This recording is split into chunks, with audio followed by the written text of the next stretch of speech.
Il y a quelques mois, j'ai écrit un article de blog sur mon site internet où je parle du principe, du rôle en fait du libre arbitre. Avons-nous un libre arbitre? C'est une place essentielle, en fait une question essentielle dans le domaine de la voyance, dans le domaine de la divination, dans le domaine de la prédiction, donc l'astrologie évidemment. Alors, effectivement, je t'invite tout premièrement à lire cet article si cela t'intéresse, mais je pense que cela t'intéresse, sinon tu n'aurais pas cliqué sur cette vidéo. Donc, on va parler quand même brièvement de ce libre arbitre en fait. Avons-nous un libre arbitre? En quoi, du coup, peut nous servir l'astrologie si nous avons un libre arbitre et si finalement, eh bien, nous pouvons agir sur tout et eh bien, nous pouvons faire ce que l'on veut finalement. Eh bien, on va voir que ce n'est pas si simple. Alors oui, je vais répondre cash, en direct. Oui, nous avons un libre arbitre. Tous les systèmes, on va dire, toutes les subtilités, que ce soit donc dans les plans supérieurs ou dans le plan grossier, dans le plan de la matière, eh bien, respectent ce principe de libre arbitre. C'est-à-dire que nous avons toujours le choix. C'est Sartre, ne pas confondre les deux, c'est Sartre qui disait effectivement que durant l'occupation, l'être humain n'a jamais été aussi libre. Eh bien, c'est cette idée qu'effectivement nous avons toujours le choix, donc cette idée de libre arbitre est importante et essentielle. Alors, comment les choses fonctionnent-elles? En fait, c'est important de distinguer deux choses. La première chose, c'est la distinction entre la fatalité et la destinée. C'est-à-dire que pour le fataliste, tout est écrit et il n'y a rien à faire, tout est déterminé. Alors, c'est une vision erronée, une vue de l'esprit, une vision fausse, puisque cela ne respecte pas la loi du libre arbitre, tout simplement. Et, eh bien, il est vrai que nous sommes déterminés par certaines influences, par certaines circonstances, par notre éducation, par énormément de choses. Et l'importance de la destinée, en fait, c'est que malgré ce déterminisme, malgré ces conditionnements, eh bien, nous avons le pouvoir de nous déconditionner. Et l'évolution, on va dire, spirituelle, si ce terme a un sens, puisque dans la spiritualité, rien n'évolue, au contraire c'est plutôt une involution, on rejette des couches pour redécouvrir l'essence intérieure, l'essence primaire, primordiale qui nous habite, qui est finalement d'essence divine. Et dans ce cas-là, eh bien effectivement on appelle ça la destinée, c'est-à-dire que concrètement, si dans mon thème je lis que je ne veux pas avoir d'enfant et que pour moi j'ai vraiment envie d'en avoir, eh bien ça va être dramatique d'apprendre que je ne vais pas en avoir. Eh bien simplement, si je travaille sur mon être, c'est-à-dire si j'enlève les couches, si j'enlève on va dire les couches grossières de mon être, si je me déconditionne en fait tout simplement, eh bien je vais goûter au divin en moi, et en goûtant ne serait-ce qu'une fraction de seconde à ce divin en moi, eh bien, je vais jouer sur le karma. Puisque le thème natal, en Inde en tout cas, et même en Occident, hein, si on veut, eh bien, c'est la résultante karmique, la résultante d'un karma.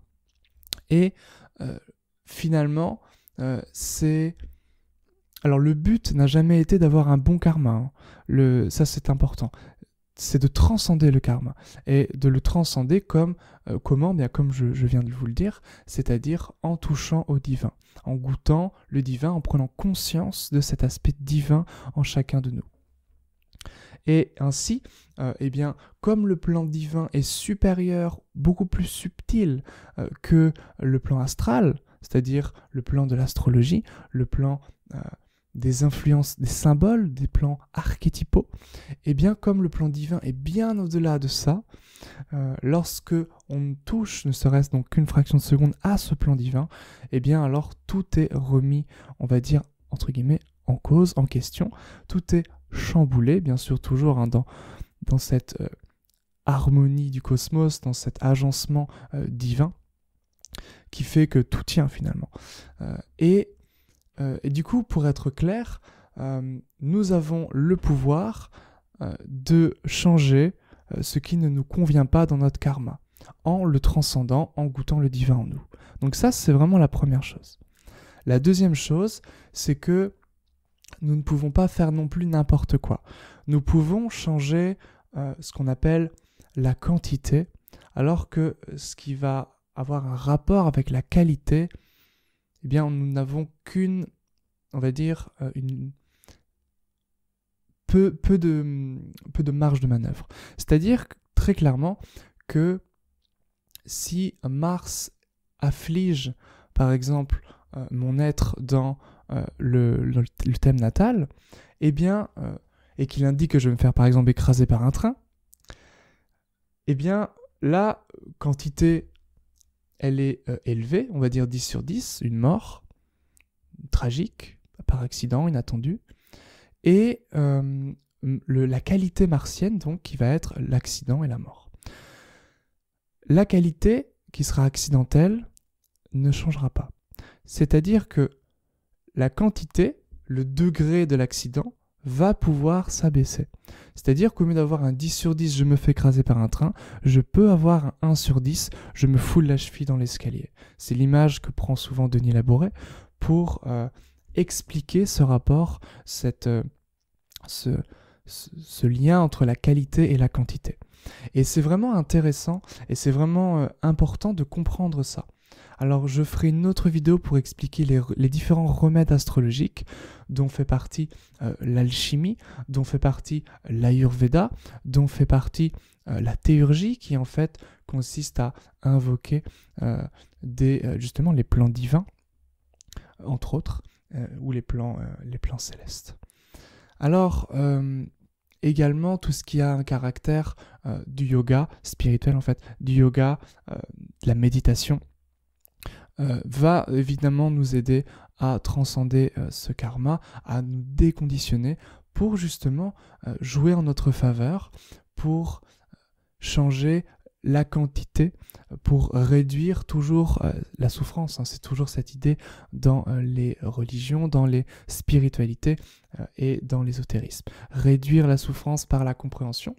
Et l'astrologie permet cette compréhension justement des choses, permet cette compréhension des influences planétaire pour agir tout simplement. C'est-à-dire qu'une fois que nous avons le bilan astrologique, eh bien il faut agir. Et ces actions seront donc présentées dans une autre vidéo. Merci à vous d'avoir suivi cette petite vidéo. Je vous invite à cliquer sur le petit formulaire pour recevoir votre préambule de 10 minutes concernant votre vocation, votre personnalité également, si cela vous intéresse, bien sûr. Et puis, je vous souhaite à tous une très bonne étude et je vous dis à bientôt. Au revoir.